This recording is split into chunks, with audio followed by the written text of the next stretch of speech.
Merci Lucas. Bon, bienvenue à tous, à toutes. C'est vrai que pour moi, c'est la première fois, enfin pas la première, oui, c'est la première fois que je viens là dans ces locaux. Euh, et puis, on aimerait croire que c'est pour plus trop longtemps. Euh, et puis que cette église puisse s'établir de façon, pas qu'elle n'est pas durable, hein, mais s'établir durablement. On est avec Lucas et puis Darlène dans la phase où on réfléchit à constituer cette assemblée comme association, lui donner une existence juridique, enfin toutes ces choses-là, parce que c'est important aussi. C'est pas juste de l'administratif, c'est une réalité territoriale. C'est le fait d'avoir une existence. Comme on donne un nom à un enfant, vous avez remarqué, hein, il y a des bébés là qui sont arrivés, d'autres là-bas aussi, un peu plus vieux, mais et puis quand on accueille un bébé, on lui donne un nom, on le regarde et puis on lui donne un nom parce que c'est reconnaître son existence. Donc euh, moi je suis extrêmement comment dire enthousiaste de voir comment Dieu va se manifester sur ce territoire. Franchement, hein, c'est pas une façon de dire. Et puis, je me rappelle effectivement avec Sandra quand on a implanté le gospel à Annecy, il y a 15 ans maintenant. La première année, là vous êtes dans votre première année, nous on était dans une première année où c'était moins bien que vous, hein. C'était, non, c'était pas que c'était moins bien, c'était différent. Mais vous, quand je dis c'est un peu différent parce que on a bénéficié pendant la première année de tous les curieux du coin qui venaient voir qu'est-ce que c'est que ce gospel d'Annecy. On avait toute la louange, l'équipe de louange qui venait de notre église mère Oron, dont vous avez rencontré la semaine dernière Nicolas Lehmann, qui est l'apôtre du mouvement. Là, vous avez eu pour ceux qui sont fidèles, hein, les autres, tant pis pour eux, mais pour ceux qui sont fidèles, vous avez eu Xavier Molinari, qui n'est pas l'apôtre, mais qui est dans l'équipe apostolique de l'équipe Ariel, qui est, parce que ce que vous devez comprendre, c'est que cette église-là, elle est un peu bicéphale. Elle a une tête en Suisse, avec le réseau Gospel Wave, et puis une autre tête qui est en France, qui est le réseau Ariel, qui fait partie d'un réseau qui s'appelle RNC, que Gilles Blanc, qui est là, et Nadine connaissent très bien, dont la personne en tête, c'est Fabienne Ponce, pour ceux qui connaissent. Et puis Xavier Molinari fait partie de l'équipe de Toulouse, qui est à Toulouse, là-bas, l'équipe Ariel. Voilà, je fais les présentations, mais tout ça pour vous dire quoi? Tout ça pour vous dire que on était dans cette première année, et puis dès lors que on a été reconnus, Sandra et moi, pasteurs sur cette église, établis, comme on le fera avec Darlène et Lucas, officiellement, vraisemblablement bientôt. Euh, je ne sais pas ce que c'est officiel ou pas, donc je lui laisse faire les annonces, hein. Moi, j'ai les trucs, hein, mais, à partir de ce moment-là, l'Église a décru, a dé- décru, hein.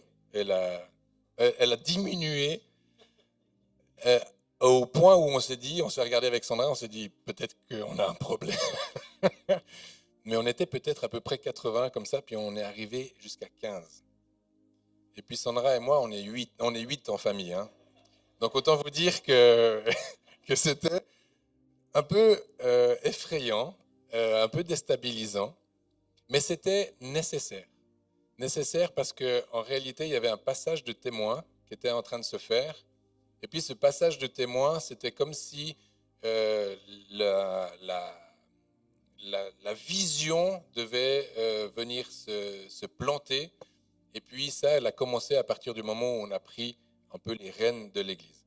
Alors vous, c'est pas tout à fait la même chose parce que déjà l'Église, cette Église, ça fait presque 2 ans qu'elle tourne un peu de façon différente, mais là, ça fait maintenant un moment que Darlène et Lucas sont là avec vous. Donc il n'y aura pas ce coup de dépression. Il n'y a pas il y aura pas ce coup de dépression, vous allez rentrer dans une dimension de croissance, même si la croissance, ce n'est pas un but absolu. La croissance numéraire n'est pas un but absolu, mais c'est une conséquence d'une famille en bonne santé. Parce qu'une famille en bonne santé, comme dans la famille nucléaire, c'est-à-dire quand on est en bonne santé, on attire à nous les gens, parce que les gens aspirent à être aux côtés de personnes qui sont en bonne santé, qui vont bien, qui prospèrent à tous égards. Donc ce sera une conséquence de votre santé spirituelle, émotionnelle, de tout ce que vous êtes. Donc j'ai aucun souci pour ça. Pourquoi je parle de ça? C'est parce que j'aimerais ce soir parler de transition. Ça va? Transition, ça vous dit? Ok? Qui est en transition? On l'est tous toujours un peu, hein? Mais qui est vraiment dans une période charnière de transition? Ok, ok, ok, ok. Très bien. Bon, bah c'est bien. Toi aussi, non? Bah alors, bah fais pas celui qui. Bah, je sais, non, on n'est pas toujours tous dans des périodes de transition, mais si on regarde de plus près, c'est vrai qu'on est toujours plus ou moins en train de transitionner. Vous voyez mon marque-page là? Il est là. Il ne faut pas que je le perde trop. Vous voyez où il est à peu près dans la Bible? Il est presque au milieu, hein? Vous croyez que je suis dans quel livre là, presque au milieu? Allez, je lance les paris. Ah, il a vu le piège. C'est vrai que ah oui, je dois vous montrer d'abord la Bible. Alors c'est la Bible juive complète. Bon, c'est une édition qui est un peu spéciale. Notamment le canon. Vous savez ce que c'est le canon? Le canon, c'est l'ordre dans lequel les livres de la Bible sont mis. Et dans cette Bible-là, mais tous les livres sont les mêmes, hein, c'est une Bible comme toutes les Bibles, mais effectivement, l'ordre des livres n'est pas exactement le même que dans une Louis II ou dans une Bible plus classique, protestante ou catholique. Donc vous pensez que je suis où là? Non, je ne suis pas dans les psaumes. Allez, encore 3 essais. Alors je vous donne un indice, c'est un tout petit livre. Non. Presque. Oh, je suis dans AG. Je suis dans AG, effectivement. Il est là. Et puis dans cette Bible, moi j'ai aimé la lecture. J'ai plusieurs Bibles, hein, mais j'aime chaque année faire une sorte de lecture continue. Où je lis toute la Bible. Et puis cette année, j'ai choisi celle-ci, qui me challenge un peu parce que tous les noms sont en hébreu. Donc souvent, je ne sais plus de qui il parle. Je suis un peu paumé. Au début, après ça vient, mais au début, je suis un peu paumé. Et puis je lisais le livre d'Agé, puis je regardais comme ça, je me disais, ah, mais tiens, c'est marrant, j'ai l'impression d'être un peu au milieu là. Et puis ça m'a fait bizarre parce que dans votre Bible, Agé n'est pas au milieu. Non, hein? Non, non, non. Non, non, non, il n'est pas au milieu. Oui, mais parce que toi, c'est une Bible d'études, tu as plein de trucs qui ne te servent à rien à la fin. C'est pour ça. Non, pas qui ne servent à rien, mais c'est plus là, si on regarde celle de Mireille, là, montre voir ta Bible. Ouais, ouais, c'est plus ça la proportion. Euh, ok. Et puis j'étais étonné. Alors bon, j'ai pas construit mon message que sur l'épaisseur de, mais ça m'a interpellé et j'ai cherché la face de Dieu alors que je lisais ce passage. Enfin, ce passage, c'est pas un passage, c'est un livre tout entier, mais c'est un livre qui tient quasiment sur 2 pages. AG, parce qu'il y a AG 1 et 2, et puis ben, là, dans ma Bible, c'est 1 page, 2 pages. C'est littéralement AG 1, AG 2. Donc, vous voyez, ça m'a d'autant plus interpellé qu'il y avait un côté et un autre côté. Vous connaissez l'histoire? Qu'est-ce que ce livre raconte? On est décontracté, on est en famille. Hein. Vous pouvez dire non, enfin vous pouvez dire ouais, un peu, mais genre pas vraiment. Pas vraiment? Qui pas vraiment? C'est ok. L'humilité précède la gloire, donc vous pouvez y aller. Okay. Moi non plus, à vrai dire. Euh, je savais. Bon, là, quand on lit les petits prophètes, comme ça, ce qu'on appelle les petits prophètes, on sait à peu près où on est, et puis ce qu'on dit, mais j'étais pas dans les détails. En gros, et je ne vais pas faire une étude du livre en particulier, mais en gros, euh, c'est aussi un livre de transition. Et j'ai trouvé intéressant qu'il soit au milieu de la Bible, pas entre le Nouveau et l'Ancien Testament, mais on arrive dans l'ère messianique, on arrive dans l'endroit, dans l'ère où les petits prophètes commencent à annoncer. Et d'ailleurs, dans votre Bible, il est beaucoup plus proche du Nouveau Testament. Parce que moi, dans cette Bible, j'ai les psaumes, j'ai les proverbes, après j'ai les cantiques, pas les cantiques, le cantique des cantiques, les lamentations, et puis après chroniques, ecclésiaste et chroniques à la fin. Donc j'en ai encore beaucoup, et vous, ils sont de l'autre côté, dans la Bible. Mais j'ai trouvé intéressant parce que l'histoire d'Agé, donc c'est un prophète qui s'adresse au peuple de Dieu, au peuple d'Israël. Et puis, on est à peu près un peu moins de 600 ans avant la venue de Jésus. Et à cette époque-là, le premier temple a été complètement détruit. Et il y a eu ce qu'on appelle il y a eu l'exode, dans le sens, enfin pas l'exode, mais pardon, la déportation ou l'exil, voilà, euh, à Babylone. Et puis, c'était plus le royaume de Babylone qui régnait, mais c'était le royaume perse qui avait vaincu le royaume de Babylone. En fait, c'était un peu le bazar. Politiquement, c'était un peu comme maintenant. On ne sait plus exactement quelle était la puissance, vraiment la puissance dominante. Les puissances dominantes bougeaient en fonction des aléas politiques. Enfin, c'était un peu comme maintenant. Et puis, ce qui était certain pour le peuple juif ne l'était plus. Parce que vous savez que le peuple juif, ils avaient besoin de leur temple pour pouvoir faire les sacrifices, pour avoir toute la dimension sacerdotale, c'est-à-dire que toute la dimension du culte, de l'exercice du culte, les sacrifices pour expier les péchés et toutes ces choses-là, il fallait qu'il y ait un temple pour le faire, il fallait qu'il y ait un autel, il fallait qu'il y ait le travail des Lévites. Et puis, pendant cette période-là, tout ça n'existe plus. Et puis, ils sont à cet endroit où ils libérés de Babylone pour revenir construire Jérusalem. Donc là, on a Zorobabel, on a Josué aussi, pas le même que l'autre, que le premier que vous connaissez après Moïse. Mais ils sont comme mandatés pour retourner à Jérusalem et reconstruire le second temple, dont il est dit que ce second temple euh, euh, sera extraordinaire, et puis il sera tellement plus magnifique. Et puis en fait, il n'en est rien, il n'a jamais été plus beau que le premier temple, il n'a jamais égalé la grandeur du premier temple. Et on est là, avec une espérance de quelque chose qui va arriver.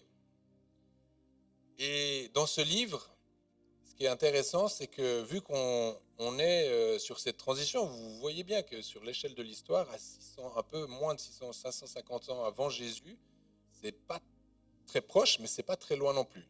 C'est comme si Jésus pointe le bout de son nez. Pas complètement, mais il pointe le bout de son nez. En tout cas, l'ère messianique arrive.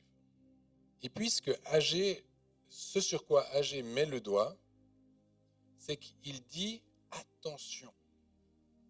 Attention parce que vous risquez de construire un temple, mais pas forcément de la bonne façon. Alors, c'est là où on va rentrer un petit peu dans le texte. Donc, il pose cette question, il dit, est-ce le temps pour vous d'habiter vos maisons lambrissées quand cette maison est détruite? Donc là, il fait référence au temple. Il dit, mais le temple, il est tout fichu, il n'est pas en exercice, mais vous vous occupez à revenir à Jérusalem, puis forcément, on retrouve nos maisons, on essaie de reconstruire, on essaie de faire son chez-soi tout bien. Et puis c'est humain de vouloir faire son chez-soi tout bien, parce qu'on se dit, bon, on fait mon chez-soi tout bien, puis quand ce sera fait, je m'occuperai de la maison de Dieu. Ah, ça vous rappelle personne, ça? c'est humain. Dire c'est humain de voilà, on est jeune papa, enfin t'es pas jeune papa mais double jeune double papa. Jeune triple papa, oui, jeune triple papa. Euh, et puis on est là, c'est pas qu'on se trouve des excuses, on a des vraies occupations. On a des vraies préoccupations, des vrais besoins, trouver un travail, trouver une voiture plus grande, rajouter une chambre, enfin, mille et une choses, on a des préoccupations. Dites avec moi, préoccupations. Préoccupations. Est-ce qu'il y a des gens qui sont préoccupés aujourd'hui par leur quotidien? Oui, oui, on est préoccupé. Et c'est OK d'être préoccupé parce que Dieu nous a demandé aussi d'être responsables. C'est-à-dire d'être de bons gestionnaires, de gouverner sur ce qu'il nous confie. Et c'est juste. Donc dans un sens, on ne pouvait pas en vouloir à ces déportés qui revenaient d'exil de vouloir s'occuper de leur maison. Pour autant, Agé, qui n'est pas juste Agé, qui est la voix même de Dieu, vous vous souvenez, c'est ce qu'est un prophète. Donc il parle au nom de Dieu, puis il dit, les gars, ce que vous êtes en train de faire, c'est que vous mettez les choses à l'envers. Alors, donc,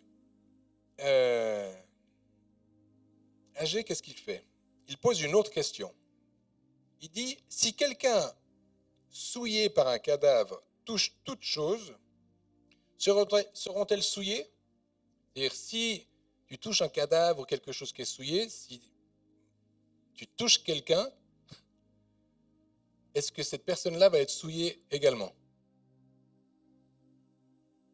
Alors, là, on ne parle pas de normes Covid sanitaires. Là, la question qui est posée, c'est selon ce que la Torah, selon ce que la loi juive dit. Et la loi juive dit oui. Si tu es en contact avec un cadavre et tu touches quelqu'un ou quelque chose, la chose sera souillée. C'est-à-dire, c'est comme si tu transmets quelque chose. Et là, la question est...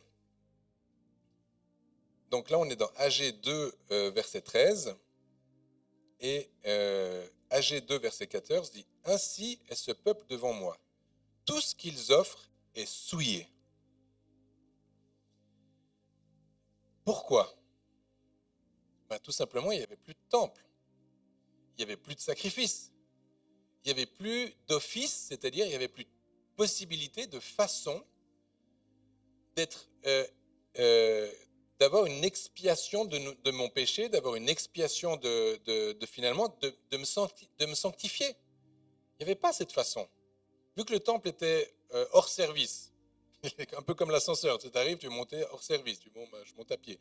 Ben là, c'était un peu la même chose, le temple hors service, ça ne marche pas, il n'y a pas de façon de pouvoir recevoir cette sainteté. Alors, Agé et Dieu dit, c'est simple, vous ne pouvez pas mettre la charrue avant les bœufs. D'accord? Ça va, vous suivez tous? C'est simple hein, à comprendre. Mais on était dans cette saison-là, et il disait, c'est important que vous mettiez les priorités au bon endroit. Alors, aujourd'hui, bien sûr qu'on se dit, oui, mais ça c'est de l'histoire ancienne.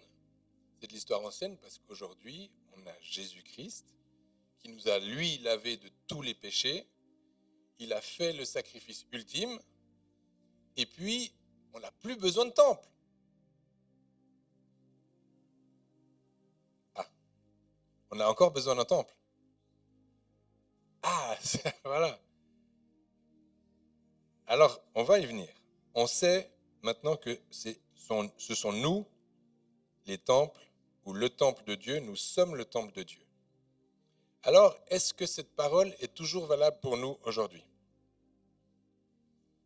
Je crois que oui. Mais on va voir comment. Agé 2.9 dit « La gloire de cette dernière maison sera plus grande que celle de la première. » Et là, il parle du temple en question, donc le temple qui était en train d'être reconstruit. Donc historiquement, maintenant on le sait, comme je vous l'ai dit, c'est pas vrai. c'est pas ce qui s'est passé. Mais alors, de quel temple parle-t-on?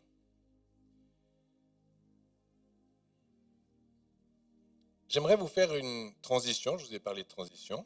On va transiter vers là où Dieu nous emmène. Donc on a compris, nous, on est aujourd'hui le temple du Saint-Esprit. On est ce nouveau temple qui a été construit de toutes pièces par Dieu lui-même. Et puis, on n'a pas besoin de construire un énième temple, c'est nous. Mais j'aimerais qu'on puisse lire la chose suivante dans Psaume 23, verset 5. Dans Psaume 23, vous connaissez vraisemblablement ce psaume qui dit « Tu dresses devant moi une table en face de mes adversaires. Tu oinduis ma tête. » Ça, c'est la suite. Mais j'aimerais qu'on reste sur cette question de la table que Dieu dresse devant mes adversaires. Alors, c'est quoi cette table? J'aimerais qu'on puisse comprendre cette transition que Dieu fait entre un temple et une table. Moi, je suis architecte de formation, donc j'aime bien les trucs concrets. Ça m'aide, les images. Mais on a vu que les temples, ils se détruisent. On a vu qu'on pouvait le reconstruire, mais tant qu'on n'était pas pur de l'intérieur, ce qu'on allait reconstruire n'allait pas être mieux que nous. Ça, je pense que c'est une leçon qui est hyper importante, notamment pour une maison qui est en train de se construire, comme ici, cette église. C'est-à-dire que toutes les pierres que vous allez acheminer, toutes les actions que vous allez faire, si vous les faites depuis un endroit où votre cœur, votre corps, votre regard, votre bouche est souillée par des choses qui déplaisent à Dieu, ce que vous allez construire va ressembler à ce que vous êtes ou à ce que vous faites. C'est assez simple. Donc, il y a une table. Et une table que Dieu il la dresse devant nos adversaires. Et cette table, alors c'est une table un peu comme ça. À l'époque, il faut faire attention aux images qu'on voit, notamment dans tout l'art sacré, notamment le repas de la Cène. On voit Jésus autour d'une grande table avec des chaises. Vraisemblablement, à cette époque-là, il n'y avait pas de chaises. Donc, normalement, ils étaient plutôt comme ça. Autour de la table, ils étaient là, il y avait un petit coussin, et la table, puis ils mangeaient comme ça. D'accord? Donc, quand Dieu dresse une table, c'est pas qu'il la dresse comme ça. Hein. J'ai dit ça l'autre jour à Annecy. Il la dresse pas comme ça pour se planquer derrière. D'accord? Ça, c'est pas ça. C'est un de mes fils, il me dit, papa, je viens de réaliser que quand il dit dresser, lui, il voyait toute son enfance, il voyait quand Dieu dressait des tables, il pensait qu'il faisait des barricades.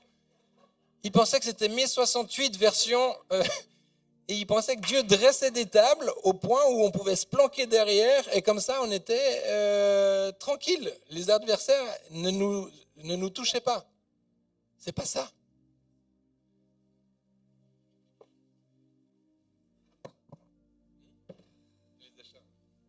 Ça sent le vécu. Donc Dieu, il dresse une table, c'est-à-dire il met un repas sur une table qui nous est destiné. Et puis ce repas, bien sûr que c'est le repas, c'est l'ultime repas, c'est le repas de la Pâque qu'il a institué avec ses disciples. Et puis, il y a un repas sur cette table. Et ça, c'est le repas qu'il dresse devant nos adversaires. Alors, qu'est-ce qu'il y a sur cette table? Comment le repas du Seigneur se fait? Si on fait un petit peu d'histoire ou un peu d'archéologie, pour le dire comme ça, ben, la table n'était pas plus, enfin peut-être un petit peu plus haute que ça, on pouvait peut-être passer juste les genoux dessous, je ne sais pas. On peut passer les genoux dessous, c'est bien comme ça. Et puis il n'y avait pas d'assiette. Il n'y avait pas chacun une assiette. Il y avait une assiette pour tout le monde et elle était au milieu. Peut-être que si on était plusieurs, il y avait plusieurs grandes assiettes dans lesquelles on mangeait. On prenait le pain azim, comme ça, puis on se servait au milieu et tous dans le même plat. Alors ça donne une image un petit peu, même on le sait, que la table que c'était différent et toutes ces choses-là. Mais quand on a cette image-là, de cette table que Dieu dresse devant mes adversaires, en réalité, c'est ce repas du Seigneur qu'il nous donne et qu'on va prendre tout à l'heure, que Dieu est en train de nous adresser, de nous dresser, de nous proposer. Et pourquoi il y a une transition entre ce fameux temple dont Agé nous parle, avec cette recommandation en disant « Faites gaffe, si vous êtes souillé, si vous n'êtes pas sanctifié, tout ce que vous allez construire, tout ce que vous allez toucher le sera aussi, c'est-à-dire souillé et pas sanctifié. » Et puis Dieu nous invite à dresser cette table et puis à venir manger dans son plat. Alors cette table, elle est basse, on est assis au sol, on a un plat commun, on mange avec les mains et puis on partage le même pain. Vous vous souvenez ce qu'il faut faire quand on est invité à prendre la Sainte Seine? On est invité à avoir un petit temps un peu à méditer sur notre propre condition, l'état de notre cœur vis-à-vis d'un autre, de nos frères. Est-ce que je retiens quelque chose contre quelqu'un? Comment est ma vie? C'est une question que Dieu nous demande. Pourquoi? Parce que quand on mange à nos tables occidentales françaises, où chacun pour sa pomme finalement, chacun dans son assiette, chacun ses couverts, chacun pour soi, on se dit, moi je vais faire la Sainte Seine comme je fais le repas, chacun pour soi. Et puis Dieu, il dit non, non, non, non, non, non, c'est pas comme ça que je l'ai institué. Moi, il y a un pain. Et c'est mon corps, c'est Jésus. Et c'est ce même pain auquel on va tous prendre part. Ça, c'est la bonne nouvelle de la croix. D'accord? Il n'y a qu'une assiette. C'est-à-dire le repas, c'est le même. Il n'y a pas un repas pour les charismatiques, pour les pas charismatiques, pour ceux qui sont comme ci ou ceux qui... C'est le même repas. Pas de distinction. C'est le même rendez-vous et la même table. C'est ensemble, dans un même lieu, autour d'une même table, pour un même repas. Et ça fait fondre le cœur de Dieu. Ça, littéralement, c'est l'endroit où Dieu le Père, c'est pas qu'il jubile, mais c'est ce qui réjouit son cœur plus que n'importe quoi d'autre. Alors,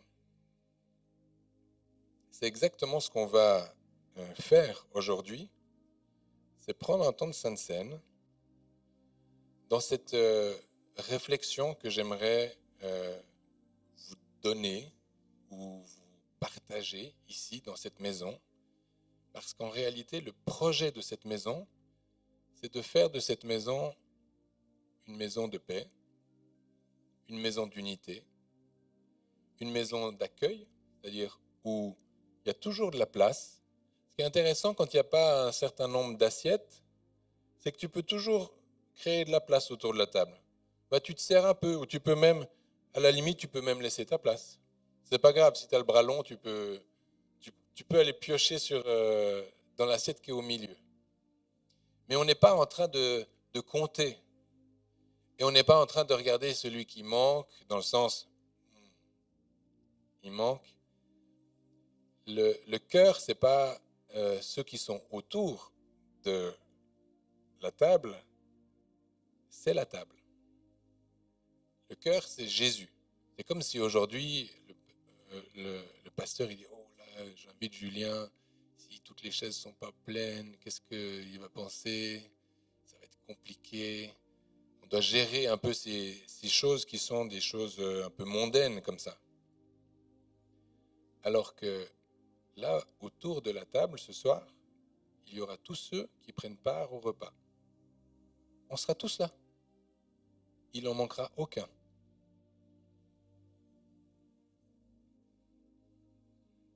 C'est un peu métaphysique ce que je vous dis là. Mais il n'en manquera aucun. Même Darlene, elle ne manque pas. Même chacune, ton épouse, même tous ceux... Ah, mais vous faites quoi avec vos épouses les trois devant là. Je sais où elles sont. Mais on n'est pas en train de compter le manque. Le royaume de Dieu, à partir d'un certain moment, quand Jésus a donné sa vie et qu'il a fait un sacrifice qui est un sacrifice ultime, un sacrifice qui nous donne l'information qu'il n'est plus nécessaire de construire un nouveau temple.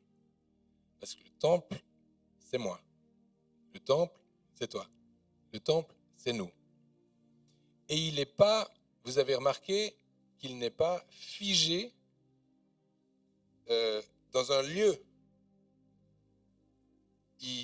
On bouge. La semaine dernière, avec Lucas et plein d'autres, on était avec un groupe de plein de nations différentes qui se réunissaient pour pouvoir communier, pour pouvoir louer Dieu, pour pouvoir vivre des réconciliations. Et puis, ils venaient de toutes les nations du monde. Enfin, pas toutes, mais ils venaient de tous les coins du monde. Et c'est vraiment apaisant de savoir comment Dieu se manifeste paisiblement dans la vie de ceux qui sont là. Et puis, si on est là, mais dans la pièce d'à côté, il y en a d'autres qui font la même chose que nous, ben, ils sont pas là, mais ils sont là. Et ça va. Ce que je veux dire par là, c'est que l'appel de cette maison-là, c'est de faire ce qui plaît au cœur du Père, c'est-à-dire de faire sa volonté. Et sa volonté, ben, elle va être très attachée à votre relation à lui. C'est-à-dire que la relation que vous avez avec lui va déterminer vos actions de chaque jour. Mais vu que Dieu est cohérent et Dieu sait ce qui est en train de se faire ici, il va créer du lien. Et ça, il le fait au moyen de son esprit et de son Saint-Esprit.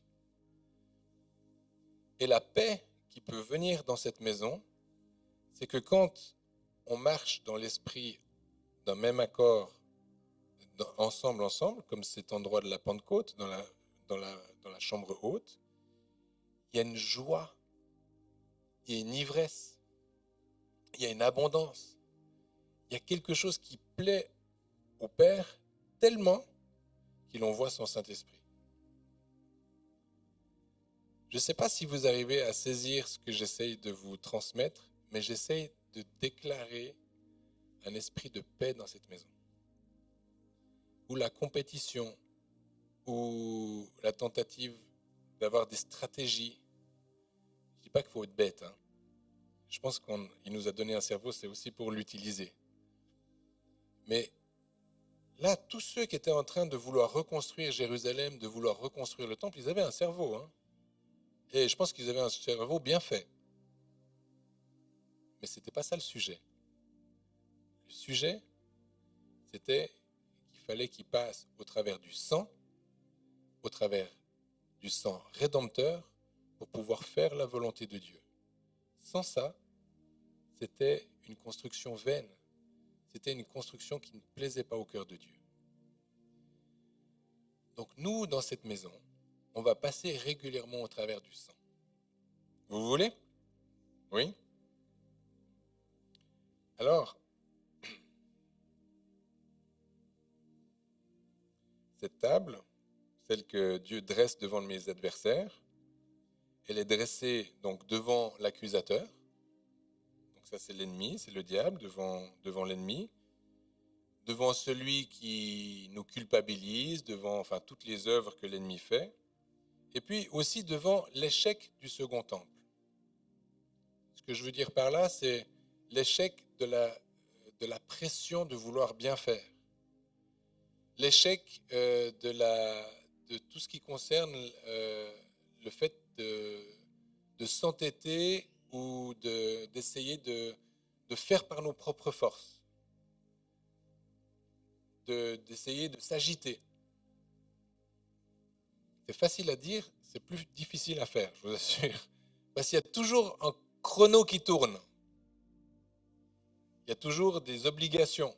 Il faut trouver quelqu'un pour la louange, il faut trouver quelqu'un pour les enfants, il faut. Et ça, c'est vrai, et il faut le faire, mais ce n'est pas le cœur, ce n'est pas le centre.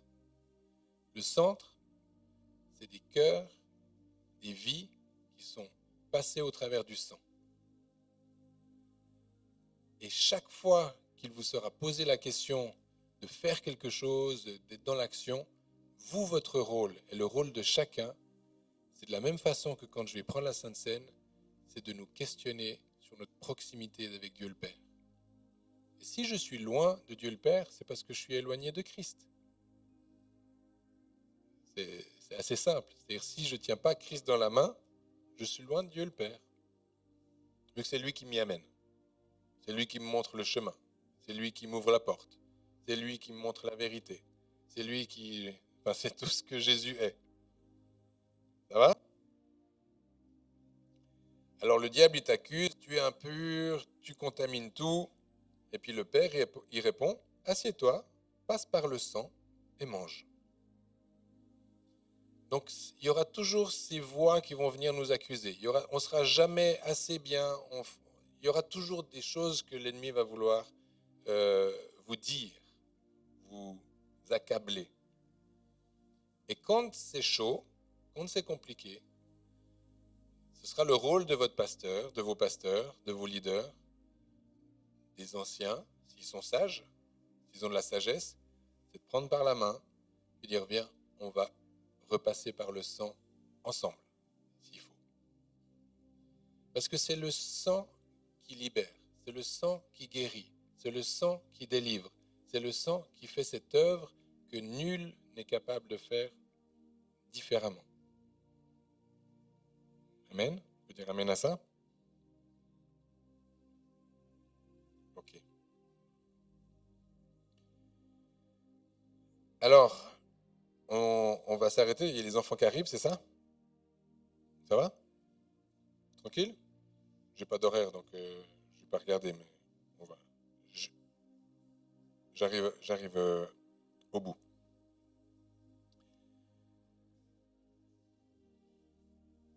Donc vous êtes une maison spirituelle. Ça, c'est 1 Pierre 2,5 qui le dit. Et puis le temple de Dieu, il est saint et c'est vous. Ça va? Est-ce qu'il y a quelqu'un qui doute de cette question-là, de cette réalité-là? Parce que, je vais vous laisser répondre, mais parce que l'ennemi, son rôle, c'est de nous faire croire que nous ne sommes pas assez bien pour lui plaire à Dieu. Ça a l'air simple, hein, dit comme ça, je vous assure. Mais, mais ça marche très très bien. Parce que la disqualification de son corps, c'est la meilleure chose pour faire en sorte que le corps soit inefficace, inopérant, qu'il soit fade, sans saveur, faible, impuissant. Et on a le droit de parfois se sentir comme ça, en tant qu'individu, mais aussi en tant qu'église, c'est-à-dire en tant que groupe, de communauté, de famille. Et puis on a le droit de se le dire, ah, j'ai l'impression que c'est plus difficile, ok, est-ce que c'est le moment de passer à nouveau au travers du sang? Est-ce que c'est à nouveau le moment de refaire alliance, de faire alliance à nouveau et de le faire ensemble? Je m'excuse de vous donner un peu des banalités, mais, euh, mais c'est une clé pour la réussite de cette maison. Il n'y en a pas d'autre. c'est Jésus. C'est Jésus qui est celui qui est le Rédempteur. C'est Jésus qui est celui qui fait l'impossible. Et il y a des stratégies, vous allez pouvoir acheter des super bouquins sur les 12 000 façons de faire 12 000 choses. Mais la réalité, c'est que si vous vous mettez bien là au milieu, vous imaginez que vous êtes